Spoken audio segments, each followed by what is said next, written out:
প্রতিষ্ঠা যদি করতে চাই, পেতে যদি চাই, পুষতে যদি চাই, তাহলে সবাইকে ভালোবাসার চাদরে আগলে দিতে হবে। দলাদলি করলে আর তাই হোক, ইসলামকে দিন হিসেবে পূজার সম্ভাবনা, পাওয়ার সম্ভাবনা বিশ্বনবী মুহাম্মদুর রাসূলুল্লাহ সাল্লাল্লাহু আলাইহি ওয়াসাল্লাম তিনি তার ঈমান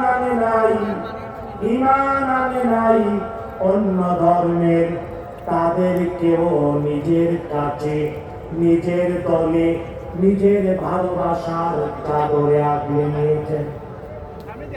ইতিহাস করে দেখুন, মক্কার 13 বছর জুলুম আর নির্যাতন সহ্য করে বিশ্বনবী মক্কা থেকে যখন হিজরত করতে চাইলেন, বিশ্বনবী সাল্লাল্লাহু আলাইহি ওয়াসাল্লাম আবু বকর সিদ্দিককে সাথে করে নিয়ে হিজরত করবেন, কিন্তু পথ প্রদর্শক হিসেবে, রাস্তা দেখাবে এই জন্যে একজন বিবরণীকে ভাড়া করেছিলেন।